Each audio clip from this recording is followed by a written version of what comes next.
Para compreender as coisas, às vezes é preciso pensar nelas de trás para frente, do fim para o início. Você se pergunta quem é, de onde veio, por que nasceu, quando e onde nasceu. Você não vai achar uma resposta fácil para essa pergunta. Pelo menos não em você mesmo. As respostas para todas essas dúvidas, conflitos e indagações estão em Deus, no plano de Deus. Ele fez tudo com um motivo, tudo tem um propósito e um sentido. Olhe ao seu redor. Você verá que cada elemento na natureza, por menor ou mais desimportante que pareça, está exercendo a sua função. Os micro-organismos, as plantas, os animais, as pedras, o planeta, a lua, o sistema solar, as estrelas, o universo inteiro em uma sincronia bela, dançante e perfeita, como um relógio imensamente complexo. Cada coisa sabe exatamente o que é e por que existe. No meio disso tudo está você. Um ser que pensa, ama, aprende, cresce, sofre, se alegra. Um ser ainda jovem e por isso cheio de perguntas. Na agitação da vida, cercado de entretenimentos e afazeres, talvez você nem se lembre delas. Mas cale-se um pouco, desligue um pouco tantos sons e verá que no silêncio elas persistem. Quem eu sou? Por que existo? Há um lugar para mim em todo esse arranjo, esse plano? Existe. E há alguém que pode te dizer qual é. Ele não só sabe por que te criou, como tem feito tudo para que você o encontre, inclusive trazendo você aqui, nesse exato momento. Agora você está exatamente onde Ele quer, para te abraçar, mostrar tudo o que fez, faz e fará por você, te guiar dentro deste plano eterno e finalmente dar real sentido à sua vida. Feche os olhos, estenda a mão, invoque-o e receba.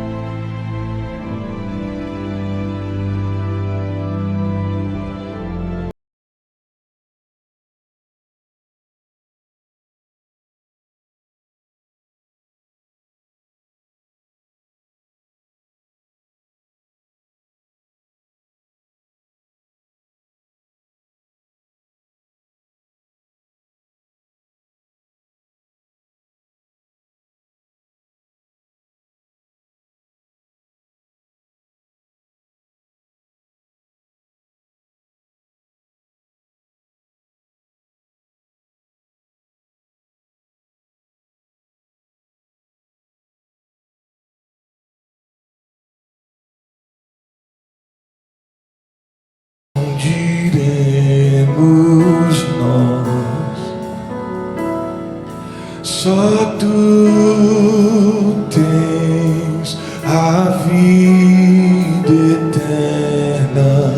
Pra onde iremos nós? Só tu tens a vida eterna. Tu és o pão que desceu do céu, fonte de vida, Emmanuel, com sua glória sobre mim. Eis-me de ti, até transbordar. Eu nunca vou me saciar. Eis-me de ti, até transbordar.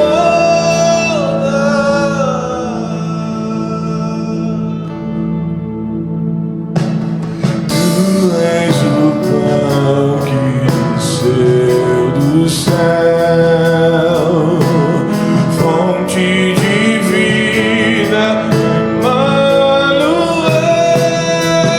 com sua glória sobre mim.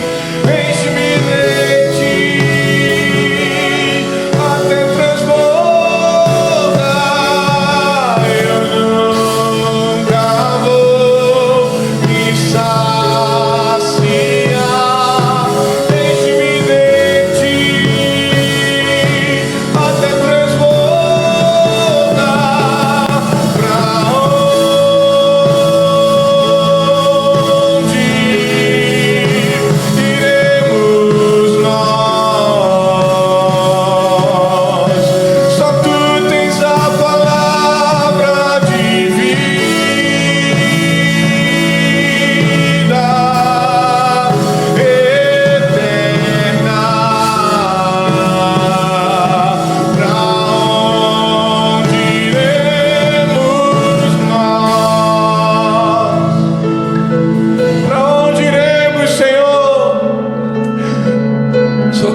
desceu do céu.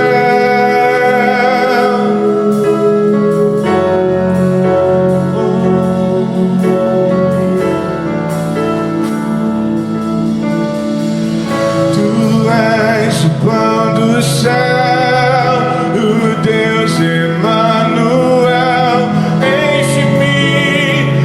Enche-me até transbordar. Tu és o pão do céu, o Deus Emanuel. Enche-me até transbordar. Tu és o pão do céu, o Deus Emanuel. Enche-me até transbordar com sua glória sobre mim. Enche-me de ti até transbordar. Eu nunca vou me saciar.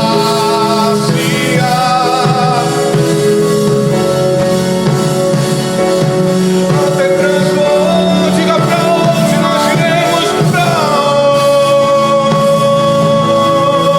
onde iremos nós?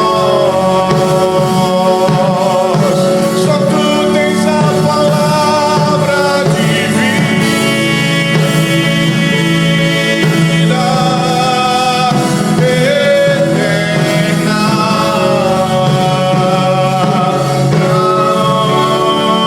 Iremos nós.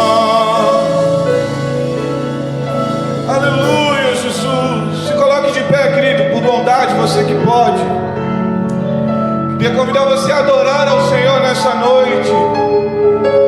Noite de gratidão a Ele. Ah, Jesus, nós queremos te adorar, Senhor, porque nós somos gratos a Ti, Senhor. Tu tens sido tão bom para nós, Jesus. Nós somos gratos a Ti. Para onde fugiríamos, Senhor? Aonde estaríamos se não fosse a Tua misericórdia, a Tua graça, Senhor?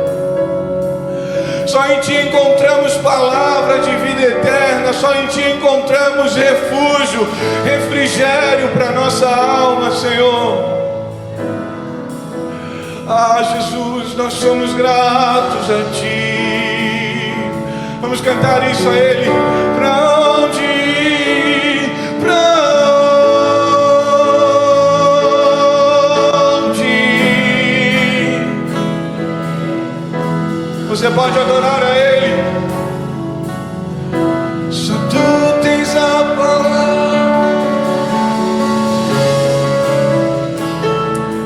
Jesus, aleluia, eterna. Pra onde irei? Pra onde? Você pode adorar a Ele por um minuto. Você pode cantar isso ao Senhor. Só Tu tens a palavra. Oh, palavra de vida eterna. Pra onde irei com sua glória sobre mim?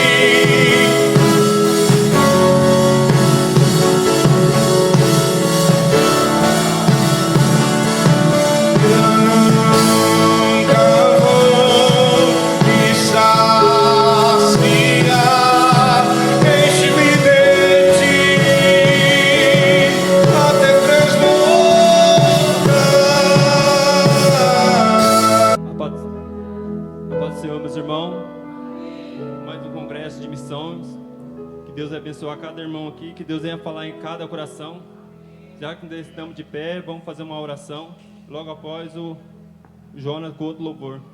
Senhor meu Deus, Pai maravilhoso, Pai amado. Senhor, obrigado mais uma vez por estar na Tua presença. Obrigado por tudo que o Senhor tem feito em nossas vidas. Obrigado por ter nos salvado, Senhor. Obrigado por ter nos resgatado, nos tirado do lamaçal do pecado, Senhor. Deus, obrigado por essa noite estar na Tua presença, te adorando, exaltando, engrandecendo o Teu nome. Deus, você venha falar conosco, que nessa noite você venha restaurar vidas, você venha salvar a alma nessa noite. Deus, você venha falar conosco nessa noite, você venha batizar com o Teu Santo Espírito Santo, venha usar Teu servo nessa noite. Deus, obrigado por tudo que o Senhor tem feito em nossa vida. Amém e amém.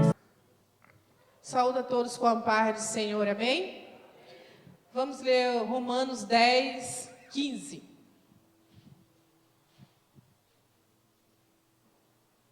Amém? Diz assim: e como pregarão se não forem enviados? E como está escrito: qual formosos os pés dos que anuncia a paz, do que anuncia as coisas boas. Amém? Vamos todos com a sua voz recitar o tema desta noite. Amém? Que está no 15 também. 1, 2, 3. Quão formosos os pés dos que anunciam a paz, do que anuncia as coisas boas. Amém? Glória a Deus. Vamos orar. Senhor Deus, Pai poderoso, nesta noite, meu Pai, nós te agradecemos, Senhor, pela Tua presença que está em nosso meio. Continua, Senhor, operando, Senhor, maravilha. Abençoa, meu Pai, aquele que vai trazer a Tua palavra, Jesus. Ó, Senhor, nos dai, Senhor, sabedoria a cada dia, Senhor. Levanta homens e mulheres para a Tua obra, Senhor, assim como foi os discípulos que o Senhor levantou, Senhor, que cheio do Teu Espírito Santo. Assim seja como nós, nesta noite, ó Pai, em nome de Jesus. Amém. Aleluia, glória a Deus,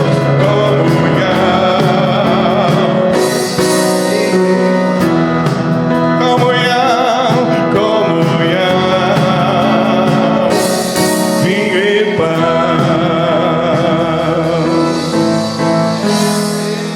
Maravilha, glória, irmão, nesse ritmo, nesse entusiasmo, nessa alegria, senta. Ó, irmãos, isso também faz parte da adoração. Você sabia que faz parte da adoração? A gente se confraternizar, se congratular, isso é de Deus, viu? A gente dá um abraço no irmão, na irmã, isso faz parte do culto, irmão. Onde Jesus está, tem que ter essa liberdade. Glória a Deus. Tem gente que não colocou o pé aqui na igreja, daí ele vê uma recepção dessa, ele fala: eu tenho que fazer parte desse povo aqui. Não, eu tenho que fazer parte desse povo, e daí é coisa linda, ele vem para ficar, né? Aleluia. Deixa eu dar uma oportunidade para o Gabriel. O Gabriel é líder de missão ali de Canasvieiras, e ele é futuro genro do meu supervisor, do meu líder, né, irmão? Então tem que dar uma oportunidade para ele. E quero também destacar aqui o presbítero Murilo. Ele é o líder de missão da congregação Sonho Dourado, né? Deus abençoe, meu amado, viu? Bem-vindo sempre aqui, tá bom? Pai do Senhor, igreja. Diz ele que está puxando o saco do supervisor, né? Glória a Deus. Meus irmãos, muito lindo o trabalho de vocês aqui hoje.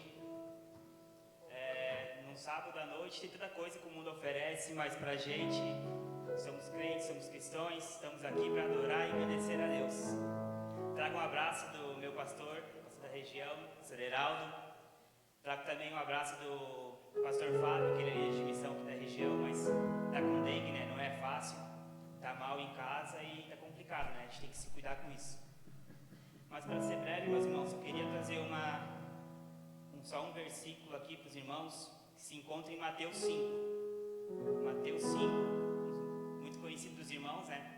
Que é o famoso Sermão do Monte. Diz assim, versículo 13: vocês são o sal da terra, mas se o sal perder o sabor, para que servirá?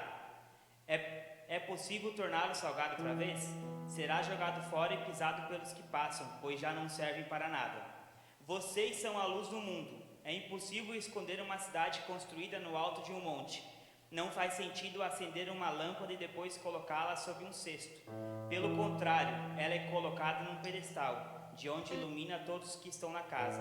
Da mesma forma, suas boas obras devem brilhar, para que todos as vejam e louvem ao seu Pai que está no céu. Amém? Agradeço a oportunidade. Obrigado. Precisando da palavra de Deus, viu? Quem quer ver Deus usar ele aqui?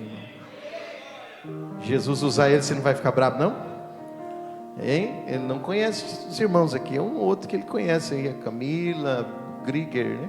Conhece o Cauã, conhece pouquinho. Mas Jesus vai usar ele aqui.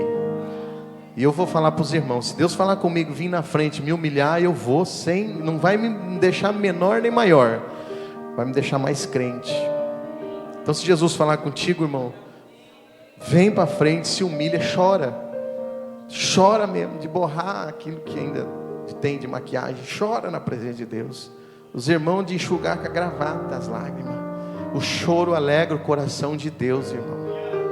Tá bom? Então nós vamos orar agora. Deixa eu ver aqui um obreiro para orar. Presbítero, irmão Valmor, vem fazer essa oração aqui, por bondade, querido, para Deus usar mesmo, nosso amado. Cumprimentamos a igreja com a paz do Senhor.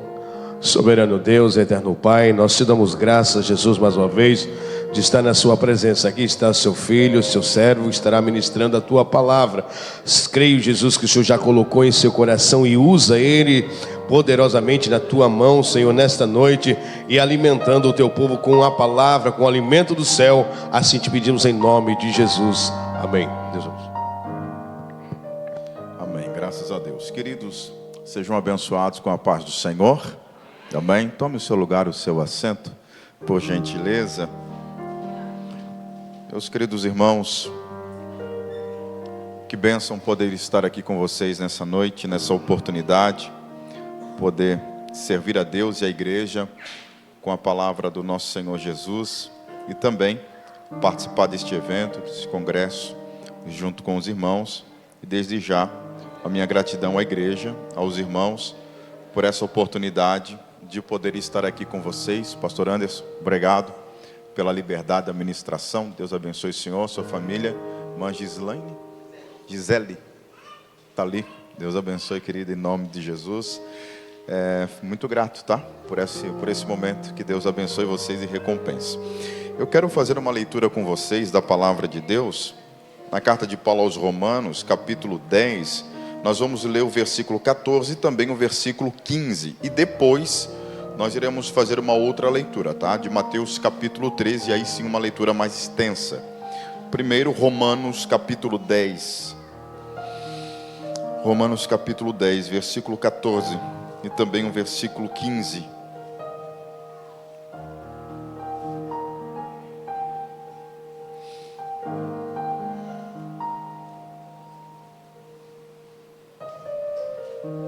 Todo mundo encontrou? Amém? Romanos capítulo 10, versículo 14 e também o versículo 15. A palavra do Senhor diz assim: como, pois, invocarão aquele em quem não creram? E como crerão naquele quem não ouviram falar? E como ouvirão, se não houver quem pregue? E como pregarão, se não forem enviados? Como está escrito: como são belos os pés dos que anunciam boas novas. Amém. Mateus capítulo 13, queridos.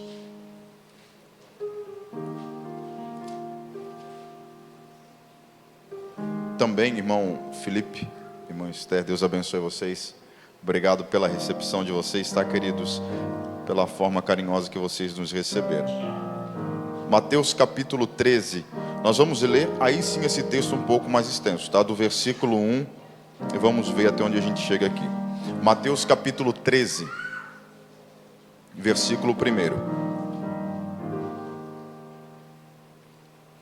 Amém? O texto diz assim: no mesmo dia, tendo Jesus saído de casa, assentou-se à beira-mar, e reuniram-se a ele grandes multidões, de modo que entrou no barco e sentou-se, e todo o povo estava em pé na praia. E falou-lhes muitas coisas por parábolas, dizendo: eis que um semeador saiu a semear. E enquanto semeava, uma parte da semente caiu à beira do caminho, e vieram as aves e as comeram. E outra parte caiu em lugares pedregosos, onde não havia muita terra. Logo nasceu, porque não tinha terra profunda. Mas saindo o sol, queimou-se, e por não ter raiz, secou-se. E outra caiu entre os espinhos, e os espinhos cresceram e a sufocaram. E outra caiu em boa terra, e dava fruto, um a 100, outro a 60, e a outro a 30 por um. Quem tem ouvidos, ouça. E chegando-se a ele, os seus discípulos perguntaram-lhe: por que fala-lhes por parábolas? Respondeu-lhes Jesus: porque a vós é dado conhecer os mistérios do reino dos céus, mas a eles não lhe é dado. Pois a quem tem, dar-se-lhe-á e terá em abundância, mas o que não tem, até aquilo que tem lhe será tirado. Por isso lhes falo por parábolas, porque eles vendo não veem, e ouvindo não ouvem e nem entendem.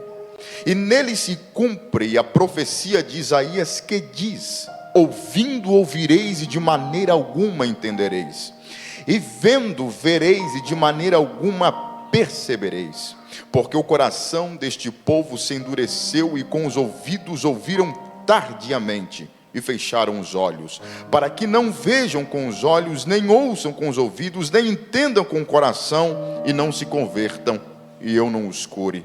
Mas bem-aventurados os vossos olhos, porque veem, os vossos ouvidos, porque ouvem. Pois em verdade vos digo, que muitos profetas e justos desejaram ver o que vedes, e não viram, ouvir o que ouvis, e não ouviram. Amém. Amém. Queridos irmãos, são textos diferentes, obviamente, mas eu gostaria de conectá-los, tá? Antes de eu continuar, o Cauã foi quem me indicou, né? Então, se vocês não gostarem da pregação, a culpa não é minha, a culpa é toda do Cauã, né? Do genro do pastor, pode cobrar ele ali, né? Deus abençoe, Cauã. Débora, Deus abençoe vocês, né? Deus está em missão. Nós não inventamos uma missão para Deus. Deus está em missão. A missão é de Deus. Nós não inventamos igreja, nós não formamos igreja, nós não criamos o reino de Deus. Jesus não disse: me ajude a criar o reino, me ajude a construir o reino. Não, Jesus chegou dizendo: o reino de Deus chegou, ele está pronto, ele está acabado. Quem quer fazer parte dele faz, e quem não quiser o rejeita e não o fará. Mas o reino de Deus, ele não está sendo construído. O reino de Deus está pronto. E quem edificou o reino? Não fui eu, nem você, e nem aqueles que vieram antes de nós. O reino é feito por Deus, é dado de Deus, é o reino de Deus, não é o nosso, é de Deus. Portanto, a nossa missão, ela não é nossa. Isso é conhecido como missão Dei, a missão de Deus. Deus está em missão, e nós entramos na missão de Deus. Eu não estou fazendo um serviço particular para Deus. Deus está num trabalho, e eu estou fazendo parte do trabalho que é de Deus.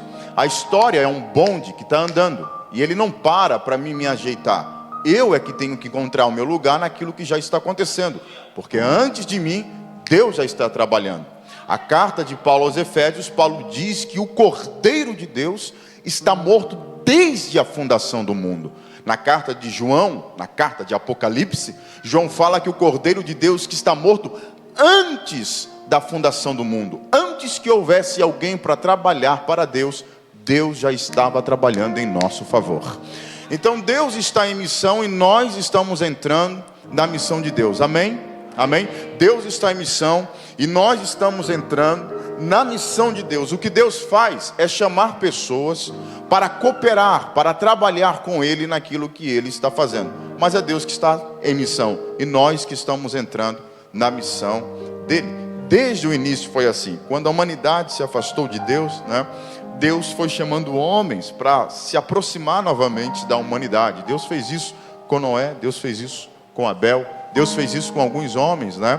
Até que em Gênesis capítulo 12, nós chegamos na figura de Abraão. Os irmãos conhecem a história. Deus se revelou a Abraão, dizendo: Abraão, sai da tua terra, da tua parentela, da casa do teu pai, vai para uma terra que eu te mostrarei, de ti farei uma grande nação, te abençoarei, engrandecerei o teu nome, se tu uma bênção. A partir de ti, Abraão, eu vou abençoar todas as famílias da terra. Então Deus pega Abraão como um protótipo daquilo que Deus gostaria de fazer em todas as famílias da terra, e diz para Abraão que a partir de Abraão a bênção de Deus alcançaria todas as famílias da terra. E como que Deus faria isso? Na antiguidade, quando um rei tinha um grande reino, para ele estabelecer o seu poder e não perder o governo sobre o seu reino, embora fosse muito grande, o que ele fazia? Ele dividia o seu reino e colocava os seus generais, homens de confiança, para reinar em seu nome.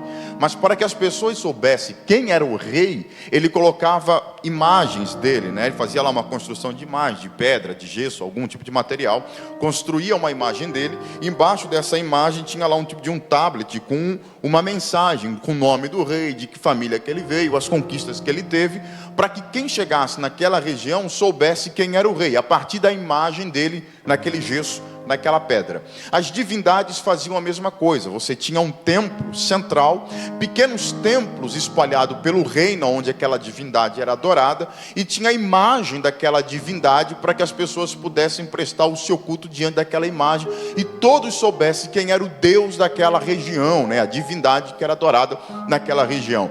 Deus faz a mesma coisa com Abraão. Deus não vai esculpir a imagem dele em um pedaço de madeira, em um pedaço de gesso, em um pedaço de pedra, mas Deus vai esculpir o seu caráter a partir das atitudes e da vida de Abraão. Por isso que no Antigo Testamento Deus se apresenta como Deus de Abraão, como Deus de Isaac, como Deus de Jacó, porque quem viu Abraão andar, viu Deus passar.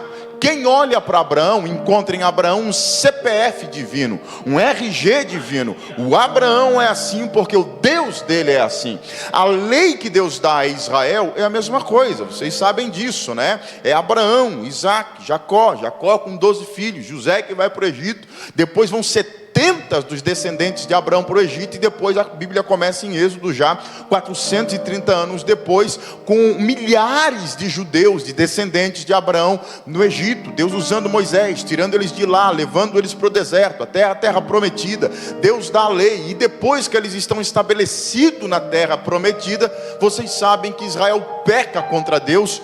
Como? Pedindo a Deus um rei. Israel não quer mais ser governado por Deus, mas eles querem um rei assemelhante aos reis das outras nações. E aí a Bíblia diz que vem Saul, depois vem Davi, depois vem Salomão, 120 anos de monarquia unida, depois vem Jeroboão, que vai dividir o reino, e começa o processo do reino dividido. O fato é que Israel peca contra Deus porque eles querem um reinado de um homem e não o reinado de Deus. A nação se divide com Jeroboão. Vocês conhecem a história. Em 722 Israel do reino norte é destruído. Depois, em 596, o reino sul de Israel é levado para a Babilônia. Depois eles voltam da Babilônia, e você tem os profetas pós-exílicos, que vai terminar ali com Ageu, Zacarias, Malaquias e o Novo Testamento, quando Jesus então aparece fazendo aquilo que Deus começou em Abraão, anunciando o reino de Deus. E o que é o reino de Deus? O reino de Deus é um lugar, um espaço, uma pessoa, uma casa, uma família, uma comunidade,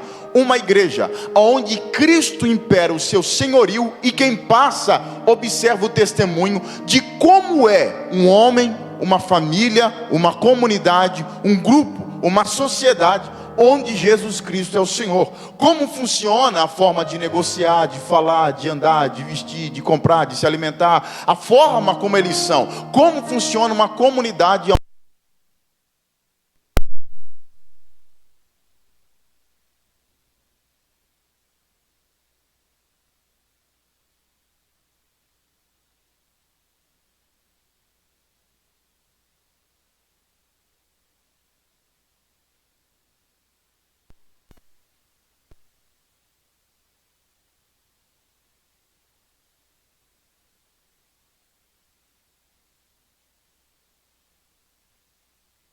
de que a nossa vida se torne um testemunho de como é uma vida ou uma comunidade que vive debaixo da vontade de Deus, do senhorio de Deus. Qual o problema? O problema é que nós somos rebeldes. Todos nós temos dois modelos para nos inspirarmos. Todos nós somos ou Adão, ou todos nós somos Cristo. Em Adão nós temos uma atitude narcísica e rebelde, e se rebela contra a vontade de Deus, e que diz: não quero a vontade de Deus sobre mim, eu quero andar conforme a minha vontade, eu quero andar conforme os meus desejos, e eu não quero uma vida planejada, uma vida orientada pelo senhorio de Deus. Aquele que é rebelde, que é senhor de si mesmo, é Adão. E nós temos Jesus como o segundo Adão. E Jesus, diferente do primeiro Adão, o que ele fala? Eu não ando por mim mesmo, não, eu vou me sujeitar ao Pai. É por isso que Paulo, escrevendo aos Filipenses, diz: irmãos, de sorte que haja em vós o mesmo sentimento que também houve em Cristo Jesus, que, se achando em forma de Deus, não usurpou ser igual a Deus, como o primeiro Adão, antes humilhou-se a si mesmo, tomou forma de homem, em forma de homem, foi servo até morte e morte de cruz. Por isso Deus o exaltou soberanamente, lhe deu um nome que é acima de todos os nomes, para que diante do nome dele todo joelho se dobre, no céu, debaixo do céu, na terra, debaixo da terra, e toda língua confesse que Jesus Cristo é o Senhor, para a glória de Deus Pai. É por isso, irmãos, que quando a gente fala assim: Jesus andou sobre as águas porque era Deus, multiplicou pães e peixes porque era Deus, transformou água em vinho porque era Deus, não é que a gente está errado, a gente está apenas equivocado. Jesus não andou sobre as águas porque era Deus, ele não transformou água em vinho porque era Deus, ele não multiplicou pães e peixes porque era Deus. Por que ele fez tudo isso? Porque ele era homem perfeito, e como homem perfeito ele não fazia a vontade dele, ele fazia a vontade do Pai. Lucas capítulo 4 versículo 18, Jesus diz: o Espírito do Senhor Jeová está sobre mim, é Ele que me manda, é Ele que me governa, é Ele que me orienta, Ele está sobre mim, e Ele me ungiu. Eu não tenho unção própria, eu não vou fazer porque eu sou Deus, não. Ele se despiu de tudo isso, ele era Deus e era homem, mas ele não tomou a prerrogativa de fazer o que ele queria, ele estava debaixo da orientação do Espírito Santo. O Espírito Santo ungia ele. É por isso que lá em João capítulo 4, quando Jesus terminou de conversar com a mulher samaritana, vocês vão lembrar que os discípulos foram comprar pão, e quando eles voltaram com pão, eles olharam para Jesus e falaram: Senhor, está aqui o pão, come. E Jesus fala: não tenho fome. E eles se questionaram: mas quem foi que alimentou ele? Ele não tinha pão, onde ele conseguiu pão? E Jesus fala: o meu alimento não é fazer a minha vontade ou comer esse pão, o meu alimento é fazer a vontade do meu Pai. É por isso que no Evangelho de Mateus, Jesus é apresentado como um novo Israel, como a fonte de um novo Israel. Jesus é apresentado como a fonte do novo Israel. Se você lê Êxodo e você lê Mateus, você percebe que o escritor do Evangelho de Mateus está conectando de forma arquetípica Jesus com aquilo que Israel falha. Por exemplo, Jesus foi chamado do Egito, lá em Oséias capítulo 11 fala do Egito: chamei meu filho. E aí depois, quando Maria e José fugiram para que a criança não morresse, a Bíblia diz que quando passou a ameaça, o anjo disse: pode sair do Egito. Jesus sai do Egito como o povo de Israel sai. O povo de Israel sai do Egito passando pelo Mar Vermelho. Jesus sai do Egito. Depois a Bíblia em Mateus já apresenta Jesus passando nas águas do Rio Jordão. Depois que passou as águas do Rio Jordão, Jesus vai para o deserto ser tentado pelo diabo. O povo de Israel foi para o deserto e passou as suas tentações, mas o povo de Israel entra na terra prometida, porém pecando contra Deus. Jesus é aquele que entra na terra prometida e abre as portas do seu reino, sendo fiel a Deus. Mateus está conectando Jesus o tempo todo. E por que ele está conectando Jesus a Israel o tempo todo? Porque é um novo Israel. O Israel de Abraão, do governo de Moisés, era o Israel que deveria ser testemunho de Deus, deveria anunciar as boas novas do reino de Deus.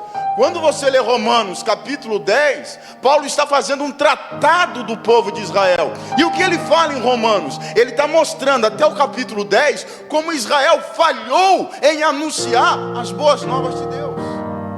Deus deu um tesouro para eles, mas eles não conseguiram expressar esse tesouro do reino de Deus.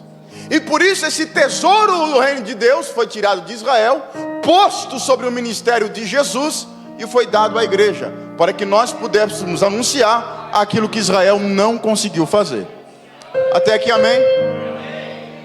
É por isso que eu li Mateus capítulo 13. Por quê?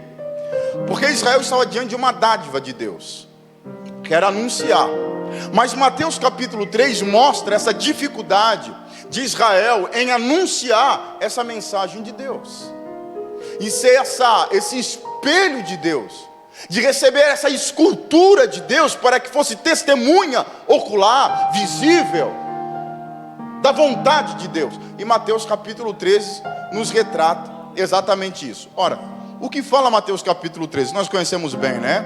Parábola do semeador. E o que Jesus está tratando aqui na parábola do semeador? O grande ponto que Jesus trata nessa parábola do semeador é o seguinte: como explicar pessoas que são submetidas à mesma pregação do evangelho, mas que dão respostas tão diferentes à mesma pregação que ouviram? Olha, irmão, isso aqui é um mistério.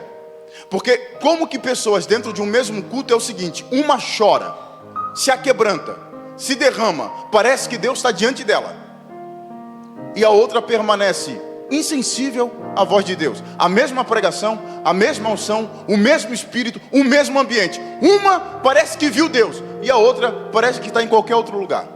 Como explicar isso? Essa parábola do semeador trata desse tema. Podemos dizer ainda mais, essa parábola do semeador diz o seguinte: como explicar pessoas que passam anos dentro da igreja sem se converterem, recebem um dom espiritual, ouvem a palavra, choram, são batizadas, recebem as maravilhas do Espírito Santo, recebem com alegria, mas ainda assim não se converteram ao Senhor? Jesus trata nessa parábola.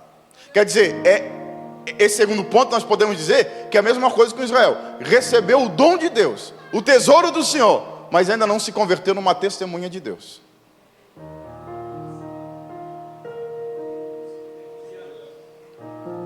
E ainda tem um terceiro ponto.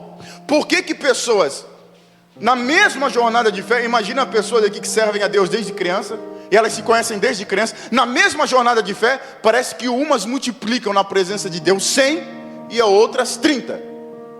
Umas recebem tanto de Deus e outras parece que recebem pouco ou quase nada. Por que duas pessoas crentes, fiéis a Deus, uma parece que mergulhou em Deus e o outro só sentiu o cheiro? É um mistério, eu gosto desse. Quer dizer, olha, todo mundo aqui pode buscar um dom espiritual de Deus, mas você vê pessoas que assumem um púlpito com uma mensagem que você fala: meu Deus. E pessoas às vezes que são mais fiel, mais crente, oram mais, jejuam mais, pegam o microfone e não sai nada. E você pergunta: por que uns têm tanto, outros têm menos, embora ambos sejam crentes e fiéis? Isso é um mistério.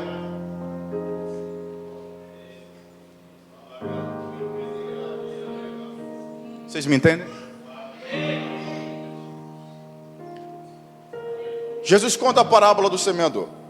Ele diz o seguinte: olha, Jesus está ali diante do mar da Galileia, Tiberíades, é tudo a mesma coisa, e ele está ali, só depende do ponto que você olha, e a multidão se achega a ele. E aí a Bíblia diz que Jesus começou a ensinar uma série de coisas através de parábolas, e ele conta a parábola do semeador. Ele diz que um semeador saiu a semear, enquanto semeava, uma pá da semente caiu à beira do caminho. O que é o camarada? Eu já vou falar agora, porque depois nós vamos entrar numa série de aplicação, e não vai dar tempo da gente chegar nessa parte, tá? E não foi, o tempo aqui foi ótimo, pastor, obrigado de coração pelo tempo, tá? É só porque eu fui indo aqui, se deixar a gente vai longe, né? Se deixar eu vou pregar até a meia-noite aqui, hein, irmão? Amém? Povo de fé aí, povo de fé, né? Um semeador sai a semear, parte da semente cai à beira do caminho. O que é o indivíduo à beira do caminho? A beira do caminho é o indivíduo, o coração, à beira do caminho, é um tipo de coração, é aquele que tudo passa por ele, nada para nele, tudo passa por ele, passa teologia, passa filosofia, passa pregação, passa música, passa funk, passa louvor, tudo, sertanejo, tudo passa nele, nada fica nele. Ele é beira do caminho. Ele vem na igreja, ele ouve a palavra, ele sai do culto, ele vai para casa, ele ouve um discurso político, e depois ele ouve um filme, depois ele ouve alguma coisa, e para ele é tudo a mesma coisa, tudo tem o mesmo valor, tudo é beira de caminho, tudo passa nele, nada para nele. Ele ouve a palavra, vai para casa, tu pergunta para ele como é que foi o culto, o que foi pregado, o que foi cantado, ele não adquiriu nada, ele sentiu muito, não adquiriu nada, passou tudo por ele, nada ficou nele, é beira do caminho.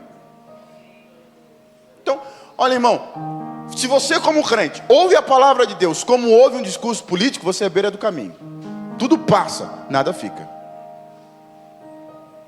Depois Jesus fala o seguinte: olha, o primeiro foi beira do caminho, tudo passou por ele, nada ficou. E outra parte caiu em terreno pedregoso, onde não havia terra, e por não haver profundidade, logo nasceu. Mas porque não tinha profundidade, não tinha raiz. Então são aquelas pessoas que recebem o evangelho com alegria. Diferente do beira do caminho, ele recebe com alegria, ele fica entusiasmado, e ele é beira do caminho. Sabe aquele camarada que você lança um projeto e ele já, eu quero, é minha vida, eu orei por isso. 2 dias depois ele já desanimou? O terreno pedregoso, ele recebe com alegria, até brota alguma coisa, mas não vai muito longe. E depois Jesus fala de uma terra cheia de espinho, que a palavra de Deus é semeada, ela prospera, mas vem os espinhos e sufocam a semente da palavra. E aí depois Jesus explica, né, esses terrenos, e ele diz que esse terreno cheio de espinho é o coração cheio de preocupação. Olha que interessante, o diabo não precisa te fazer pecar para te roubar o que Deus tem para você. Basta você ser alguém ansioso em demasiado e preocupado em demasiado, e aquilo que te é semeado a palavra de Deus te é roubado. É por isso que o nosso tempo é tão difícil, irmãos. Porque quem é que não anda ansioso aí hoje em dia, né? Quem é que não está ansioso aí? Eu sou um camarada assim até uns 2 anos atrás, zero ansiedade. Eu ainda sou bem tranquilo. Se amanhã eu tiver, olha, se alguém falar assim, José, amanhã o mundo cai na tua cabeça, hoje eu durmo. Amanhã eu sou bem, hoje eu durmo. Amanhã a gente vê o que vai dar. Dificilmente alguma coisa tira meu sono ou tira a minha paz, assim diz, sabe? Aí eu vejo. Mas ultimamente eu ando ansioso. Porque quem é que não está ansioso? Quem é que não está? Todo mundo. E Jesus fala que isso é um problema. Por quê? Porque as coisas de Deus são semeadas no nosso coração, e as muitas preocupações, a gente está sempre agitado. A gente está aqui, mas com a cabeça lá, e a gente pensa aqui, a gente está sempre lá, e aí a gente ouve a palavra, mas não ouve direto, porque aquilo que a gente ouve já está atravessado por algum outro problema, alguma outra coisa, e as preocupações vão nos roubando a palavra de Deus e aquilo que nos é semeado. As muitas preocupações. Nessa hora eu lembro da palavra de Jesus a Marta. Vocês lembram? Maria está aos pés de Jesus, e ela diz, olha, as outras coisas depois, agora eu quero sentar e ficar aqui com Jesus. E Jesus, mesmo estando na casa, Marta estava preocupada com muitas coisas, e Jesus olha para Marta e fala, Marta, uma coisa só te é necessária. Uma coisa só te é necessária. Uma coisa só te é necessária. E tudo isso que você está fazendo, Marta, é bom, não é ruim, mas vai te ser tirado. Agora, o que Maria escolheu, ela escolheu uma coisa só, e essa coisa que ela escolheu não lhe será tirada. Marta, uma coisa só. Meu irmão, antes de eu continuar essa palavra, em nome de Jesus, receba isso no seu coração. Uma coisa só te é necessária. Você está diante de um tesouro, e se você está aqui, coloque o teu coração dentro desse culto aqui agora, porque uma coisa só te é necessária. Neste momento, no planeta Terra, muita coisa está acontecendo. Terremoto em algum lugar, guerra em outro lugar, gente ganhando dinheiro, gente perdendo dinheiro, gente guerreando, gente nascendo, gente morrendo. Muita coisa está acontecendo na cidade de Florianópolis, muita coisa está acontecendo, mas nós estamos num lugar onde uma coisa só é necessária, é ouvir a voz daquele que fala em amor, aleluia, em justiça e em verdade. O seu coração está aqui nessa noite, o seu coração está aqui nessa noite. Quando Jesus fala assim, antes de eu continuar eu tenho que falar isso aqui. Quando Jesus fala assim na oração do Pai Nosso, entra no teu quarto, fecha a tua porta e ora o teu Pai. E o teu Pai que te vê, não é o Pai que ouve, é o Pai que vê. Não é o Pai que ouve, é o Pai que vê. Fecha a porta e o Pai que vê, não é o Pai que ouve, é o Pai que vê. Parece que o que Jesus está falando ali é, naquele momento com Deus ali, aquele momento de você fechar a porta. Que porta? Do quarto? Não, não só do quarto, todas as portas. É de você fazer silêncio. É de você não levar para a oração o que disseram, o que falaram, o que viram, o que você viu, a notícia do jornal. Não! É hora de você fazer silêncio e lembrar que quem falou é importante, mas naquele momento de estar com Deus, uma coisa só: necessária. A Madre Teresa de Calcutá, uma vez fizeram uma entrevista com a Madre Teresa de Calcutá e perguntaram assim para ela: a senhora fala com Deus? Eles falam. E quando a senhora fala, Deus fala com a senhora? Fala. E o que Deus fala para a senhora? Nada, Ele apenas me ouve. E o que a senhora fala para Ele? Nada, eu apenas ouço. O que ela está falando ali, queridos, é a riqueza do momento. Não é uma questão de falar ou de não falar, ou de ouvir ou de não ouvir. É de saber que uma coisa só é necessária: que você está diante do Criador do Universo. E que diante do Criador do Universo não existe palavra ou silêncio. Ele é tudo em todos. Uma coisa só é necessária. Ele enche o ambiente, ele está cheio. O vazio não é vazio, o silêncio não é silêncio. Tudo é Ele. O silêncio é Ele, a voz é Ele, a agitação é Ele, porque tudo ficou para fora. Uma coisa só é necessária: você está diante dEle.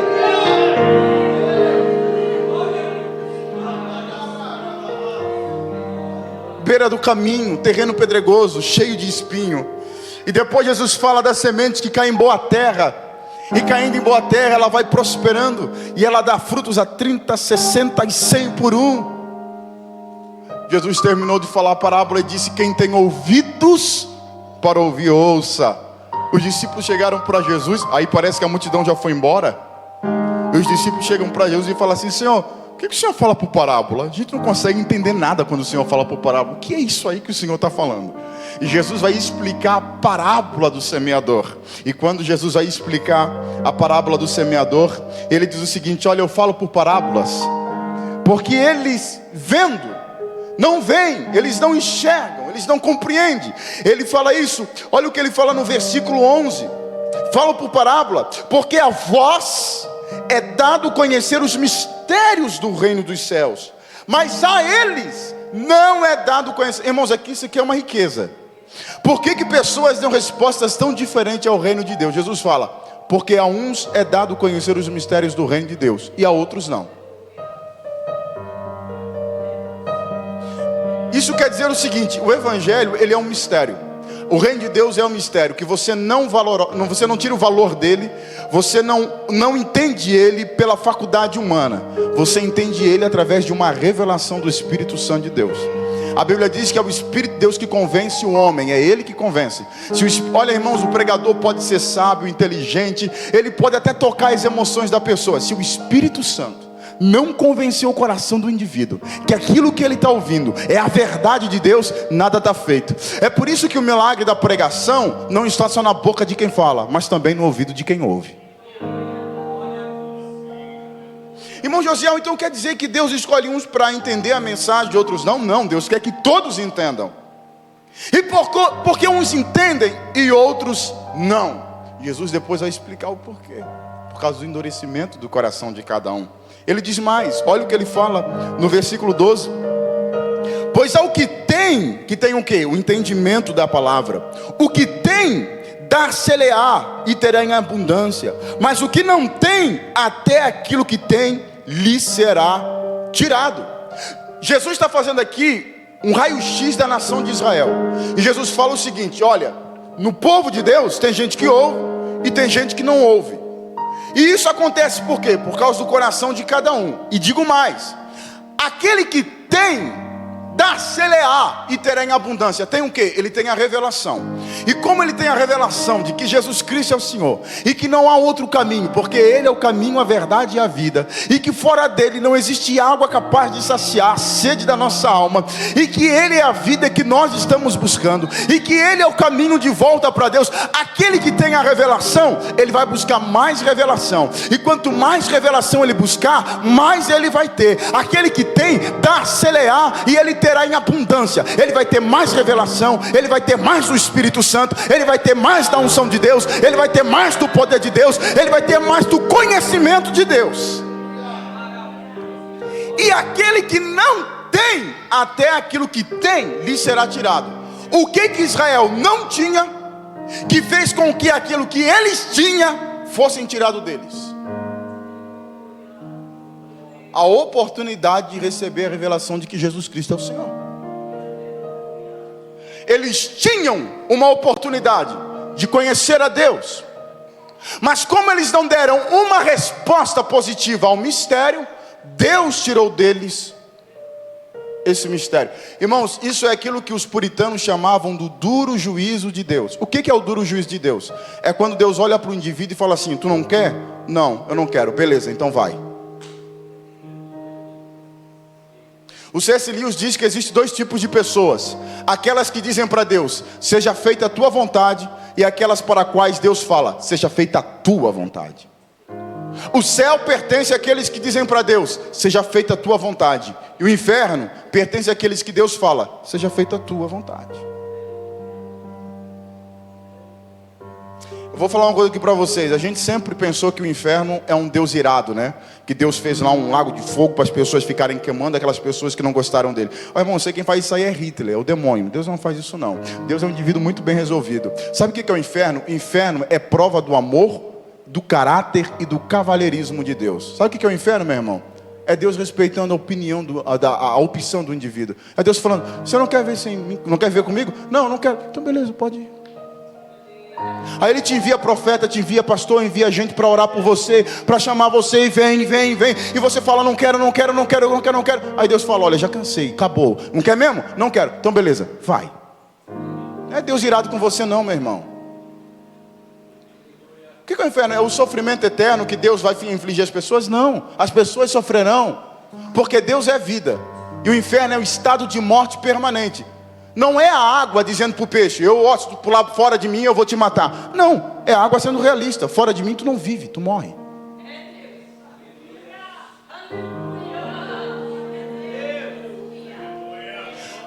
A pior coisa que tem na vida do ser humano não é Deus brabo com o ser humano. A pior coisa que tem na vida do ser humano é Deus indiferente ao ser humano. E Deus fica. Lá em Romanos capítulo 1, Paulo fala de uma geração inteira que recebeu o testemunho de Deus, mas não quis saber de Deus. Por isso Deus entregou as suas próprias paixões. Deus fala: é isso que tu gosta, é isso que tu quer viver, é isso que eu quero, Senhor. Deus diz: então vai, querido, eu vou te entregar as tuas próprias paixões. Até aqui eu fiquei pisando no freio, dizendo para você: não vai, não vai, não vai, não vai. Quer saber? Agora eu vou tirar o freio de mão e vou dizer para você: vai. Aí o indivíduo é como um carro numa ladeira, ele vai ladeira abaixo. É por isso que quando Davi pecou, o profeta veio para Deus e falou assim: olha, Deus é misericordioso, Ele vai te dar uma opção. Tu quer, como castigo do teu pecado, cair na mão de Deus ou cair na mão dos homens? Davi não contou dois: eu quero cair na mão de Deus. O profeta disse: não, é melhor tu cair na mão dos homens, tu guerreia, tu tem uma chance. Mas Deus está irado contigo, Ele vai acabar contigo. Davi disse: não, é precisamente o contrário. Eu sei que os homens não têm misericórdia. Agora Deus eu conheço. Eu sei que se eu me humilhar, se eu orar, se eu me arrepender, Ele é Pai. A ira dele dura pouco tempo, mas o amor dele e a sua misericórdia são eternos. Eu quero cair na mão de Deus. Eu sei quem Deus é, Ele tem misericórdia. A pior coisa que tem na vida do ser humano não é Deus bravo com o ser humano, é Deus indiferente. É por isso, meu querido irmão, meu querido amigo, eu quero te falar uma coisa. Se hoje ouvires a voz do Senhor teu Deus, não endureça o teu coração, porque um dia Deus pode fechar a porta, te cortar a oportunidade. E não é por mal não, é Ele respeitando a sua vontade. Mas como o pai que diz para você: não vai. E sabe, às vezes a gente dá sorte ainda, né? A gente é um filho pródigo que vai, e a gente dá sorte de voltar. Mas quantos foram e não voltaram? Quantos foram e não voltaram? Por isso bem diz o escritor aos Hebreus, né? Se hoje ouvires a voz do Senhor seu Deus, não endureça o teu coração. Não endureça o teu coração. Israel recebeu a revelação, mas eles fecharam o coração para Deus. E Jesus fala: essa oportunidade que eles tiveram de receber esse tesouro será tirado deles. Paulo fala isso em Romanos capítulo 11. Nós lemos Romanos capítulo 10, mas Romanos capítulo 11 mostra como Israel rejeitou ser esse anunciante da boa nova, e Deus cortou eles. E deu para a igreja essa oportunidade de receber esse tesouro. E por quê? Jesus fala aqui nessa parábola por quê? Versículo 13, até que os irmãos entendem. Versículo 13: por isso lhes falo por parábolas, porque eles vendo, não veem, e ouvindo, eles não entendem, não ouvem nem entendem. E neles se cumpre a profecia de Isaías, que diz: ouvindo ouvireis, de maneira alguma entendereis, vendo vereis, de maneira alguma percebereis, porque o coração deste povo se endureceu, e com os ouvidos tardiamente, e fecharam os olhos, para que não vejam com os olhos, e nem ouçam com os ouvidos, e nem entendam com o coração, nem se convertam, e eu os cure. Olha, eu tentei, mas eles fecharam o coração. Isso aqui é igual o faraó, lembra não? Deus fala com o faraó, envia Moisés, mostra os milagres, e ele vai fechando o coração, e Deus fala para Moisés: Moisés, agora quem vai fechar o coração dele sou eu. Ele endureceu o coração para mim, agora quem vai endurecer o coração dele vai ser eu. Vai ter dia que ele vai querer se arrepender, e eu não vou deixar.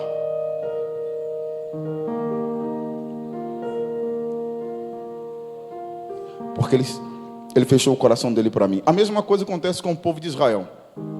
Eles vão fechando o coração para Deus, Deus vai enviando os profetas. Deus, irmãos, olha, e Deus falou: nada é tão apaixonante quanto a voz de Deus dos profetas chamando Israel para o arrependimento. Em Isaías Deus chega a dizer o seguinte: julguem entre mim e vocês. Deus fala o seguinte: me coloquem num banco dos réus e me provem que sou eu que falei com vocês. Um Deus humilde que se aceita aí nos bancos dos réus e fala: eu quero que você me prove que fui eu que fui injusto contigo. No livro do profeta Oséias, Deus se apresenta como um marido traído. Vocês me traíram. De dia vocês me adoram. À noite vocês adoram Baal e outros deuses. Vocês me largam, me abandonam.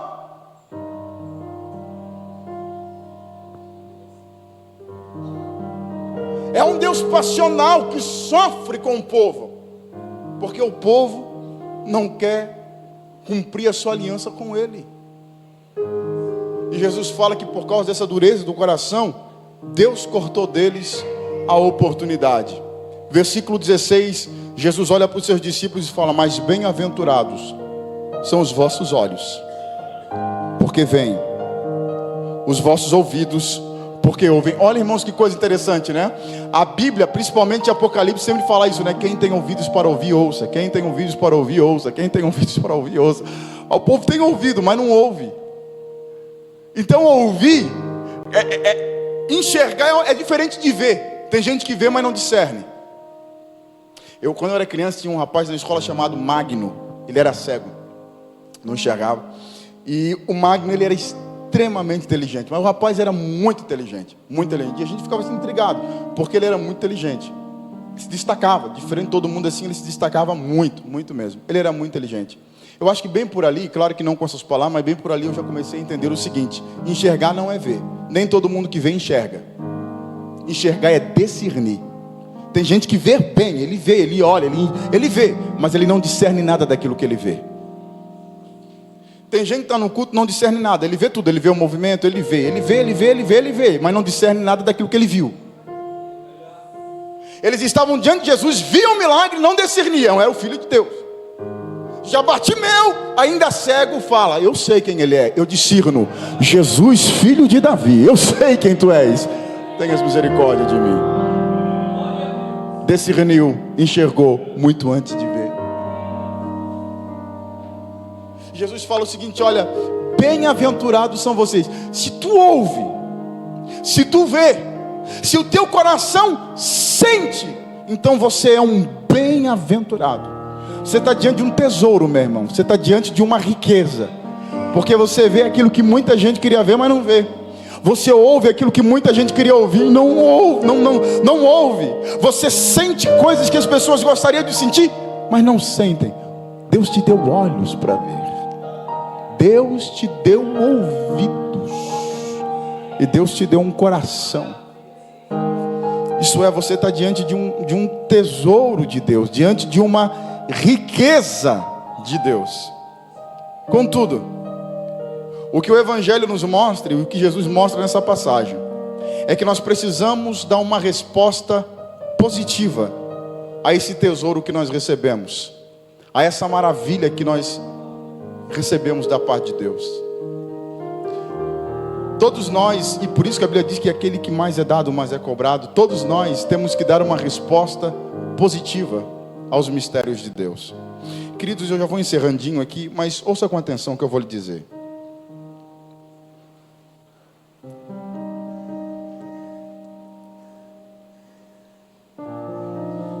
O tempo vai passando e a gente vai desaprendendo a ter temor por aquilo que nós recebemos de Deus.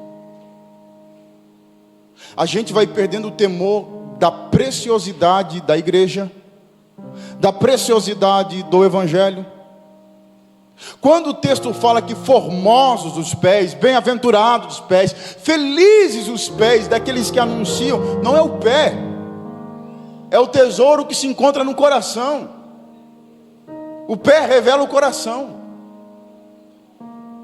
É aquele que se deparou com o tesouro e ele anuncia para o mundo esse tesouro.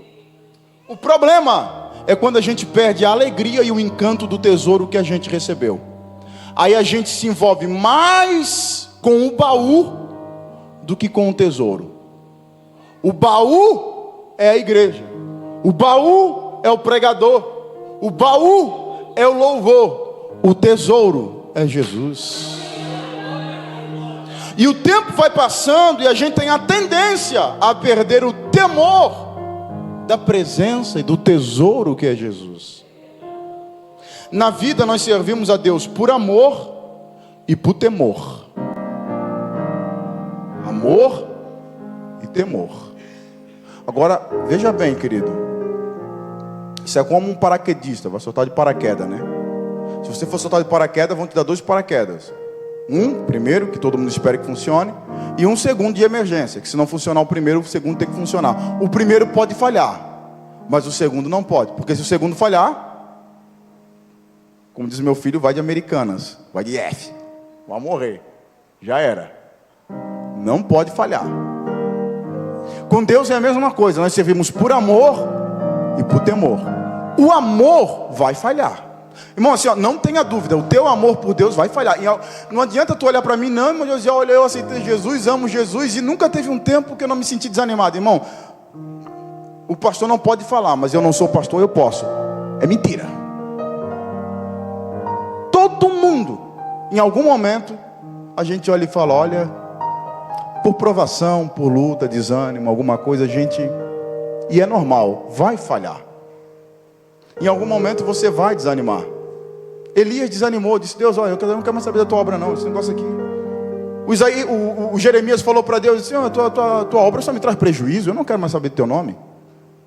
O Asaf disse, por que eu guardo a tua lei se ela só me traz prejuízo?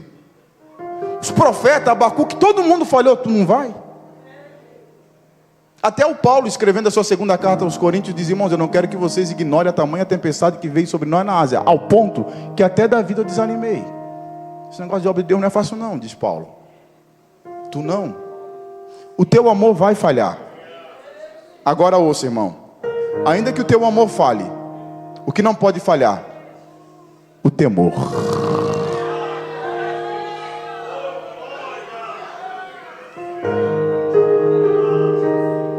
O amor não depende de mim, irmão. Porque o amor, quer dizer, como é que eu vou controlar o amor? Não dá para te controlar. Toma mais, toma menos. De tempo em tempo, dá uma aquecida, uma diminuída. É normal. O amor tu não controla. O que tu controla? Tu controla o temor. Quer dizer, o que pode existir de maior entre um casal do que o amor? Nada. O amor é o que une duas pessoas, ok? Mas por que quando a gente casa, a gente faz promessa? O Cauã casou, foi em novembro? Outubro? Novembro? Setembro? A mulher já deu uma... Fiquei perto, meu irmão. Fiquei perto. Lá. Casou. Aí ele teve que fazer lá o voto. Mas ele já ama. Por que ele tem que fazer voto? Porque o amor falha, querido. Tem dia que tu olha para o teu esposo, eu sei, minha irmã, a luta que tu passa. Tu olha para o teu esposo lá e tu fala, ele dormindo, tadinho, inocente, dormindo, sono profundo. E a mulher dizendo, Deus, eu não vou pecado, Senhor. Amor falha. Mas por que a gente faz voto? Porque o amor não depende de você. Agora o compromisso, manter a aliança, isso depende de você. Ser fiel ao que você prometeu depende de você. Dizer para Deus: Deus, hoje eu estou com vontade de ir para a tua casa, te adorar. Ou aquele dia que você não quer vir, isso não depende de você. Agora o temor de dizer: Senhor, eu conheci a verdade e para mentira eu não voto. Eu conheci o oceano, eu não quero mais saber da gota. Eu conheci o Deus da minha vida, eu não quero mais saber da morte. Eu conheci a santidade de Deus, não volto para a vida de pecado. Isso depende de você, de dizer: Senhor, quer saber de uma coisa? Eu estou diante de um tesouro. Para a miséria de uma vida sem Deus eu não volto. Isso depende de você.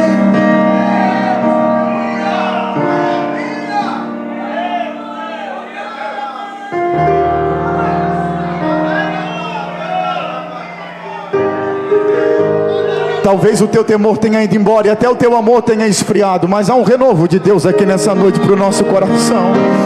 Há um renovo de Deus. Você está diante do tesouro que é Jesus Cristo, o Espírito Santo de Deus. Você é templo, morada, habitação do Espírito Santo de Deus, meu irmão. Não ignore isso. Talvez esses dias você tenha desanimado, se entristecido, se abatido, mas eu vim aqui te dizer nessa noite: dê uma resposta positiva ao teu Deus nessa noite.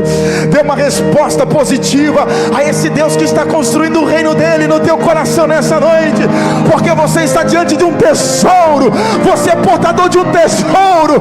Você é portador de uma riqueza. Se coloque de pé glorificando a esse Deus que é rico em amor, em glória, em preciosidade, em sabedoria.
Meus irmãos, o Senhor Jesus depositou um tesouro no nosso coração. Se o tesouro estiver bem preservado do lado de dentro, os pés sempre fluirão na direção certa do lado de fora. Aleluia, oh, glória a teu nome, Jesus. Vamos orar ao Espírito Santo de Deus. Aí onde você está, feche os teus olhinhos e ore ao Espírito Santo. Ore, ore, ore, ore. ore. Você e Deus, ore, ore, ore, ore, ore. Ore no teu coração, ore, ore, ore ao Espírito Santo de Deus. Você e Deus, ore, ore, ore, ore. Ore, ore. Enquanto os nossos irmãos estão louvando a Deus, ore cantando, ore, ore, louvando, ore adorando. Eu encontrei o bem mais precioso. Ore, ore, ore. Eu encontrei o meu tesouro. Eu encontrei o bem mais precioso. Eu encontrei o meu tesouro. Eu encontrei o bem mais precioso.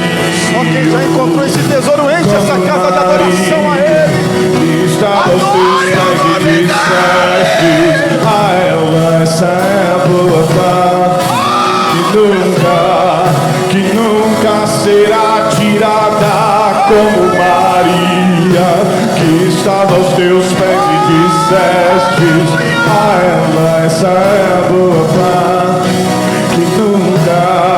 que nunca será tirada, como Maria, que estava aos teus pés e disseste.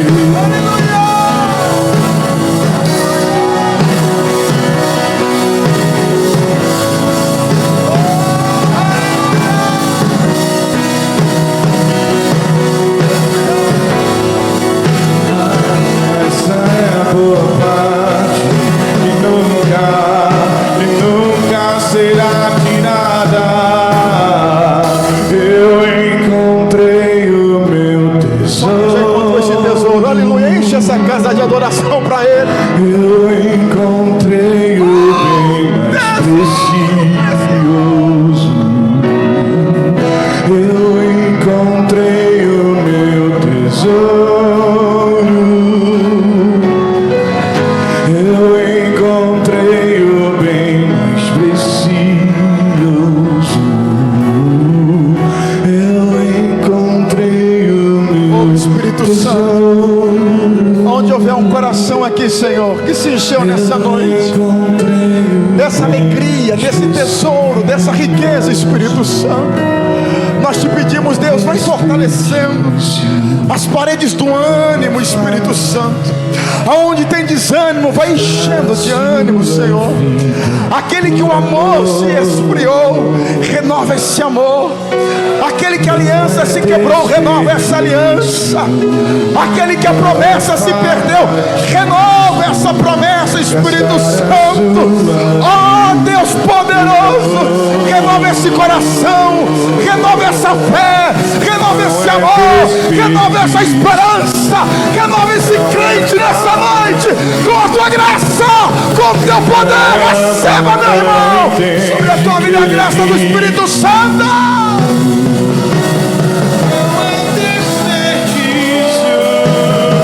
Espírito Santo, oh Espírito Santo,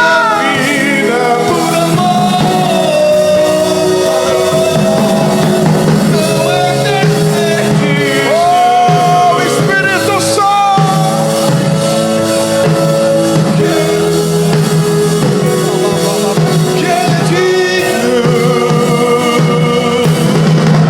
eu escolho a boa parte. Eu escolho a boa parte. Aquilo que é importante em primeiro lugar. Eu escolho a boa parte. Eu escolho a boa parte. Aquilo que é importante em primeiro lugar.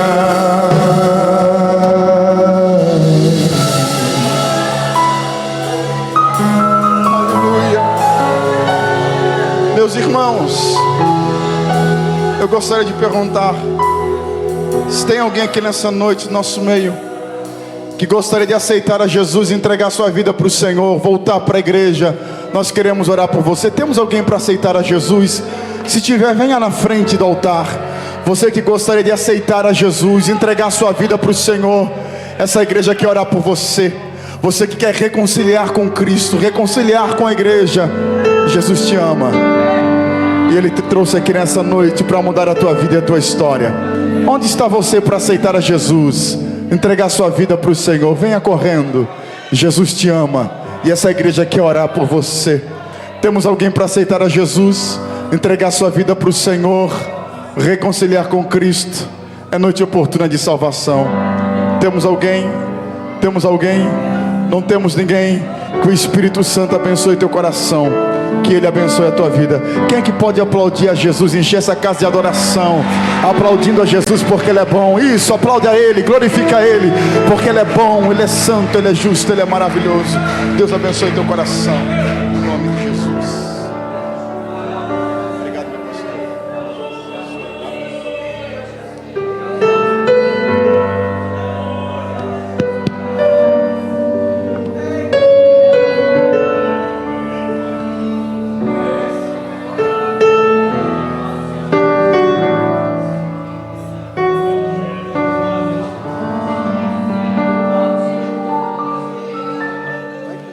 Meu amigo, hoje tu tens a escolha,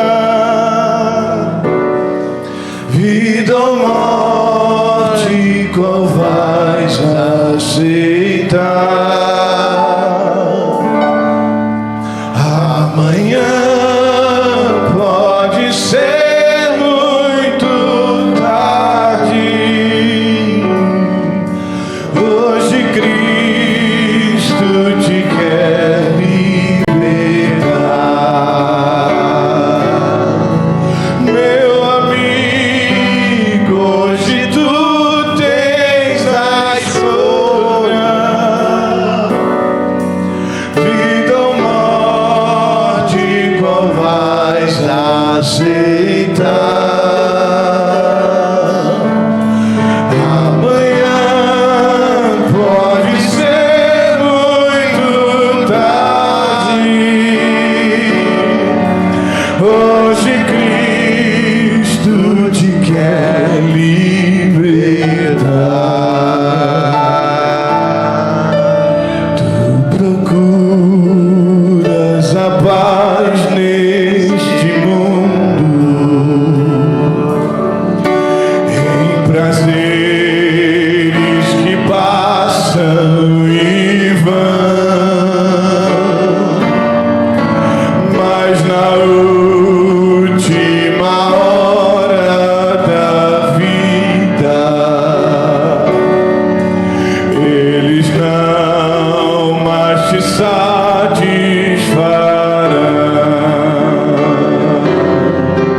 Meu amigo, hoje tu tens a escolha, vida ou morte, qual vais aceitar? Amanhã pode ser muito tarde. Hoje Cristo te quer libertar.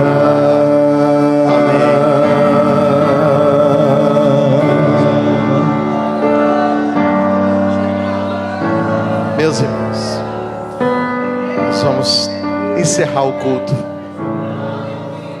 Encerrar esse culto. E Jesus salvou vidas nessa noite aqui. Jesus salvou vidas nessa noite. Está aqui o nosso irmão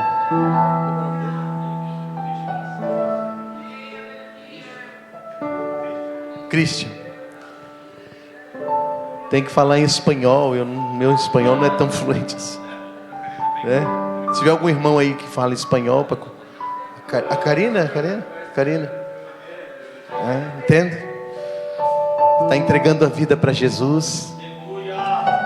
E depois a gente vai pegar o contato dele, vamos entrar em contato com ele, vamos procurar ele. Depois o Arnóbio, cadê o Arnóbio? O Arnóbio, não sai sem falar comigo, tá? Sei ele, tá bom? Isso, tá lá. Vem junto com o menininho, vem junto, traz ele aqui. Isso. Traz ele aqui, irmão. Pode trazer, irmãos, aqui pode trazer. Isso. Amanhã, irmãos, nós vamos ter mais. Amanhã, pode trazer junto, fica aqui na frente com ele. Olha só, que riqueza, irmão. Ele não quer mais nem o pai agora. Ó, amanhã de manhã, deixa eu te falar para os irmãos. Hoje foi falada aqui a mensagem que eu acho que não preciso de falar mais nada. Nós precisamos melhorar, irmãos. Venham para a escola dominical. Vai ter um almoço com Deus, feijoada baiana, um louvor. Feijoada baiana, viu, irmão? É uma feijoada baiana. Os irmãos que quiserem, já estou aqui fazendo convite. Traz um prato e um talher e um refrigerante, tá bom? E à noite a gente vai ter o fechamento desse trabalho aqui, tá bom, meus irmãos? Quero agradecer ao pai, a Jamile e o Mateus. Meu Deus do céu, não vai de jeito nenhum. A Denilson, quase igual. Obrigado, tá?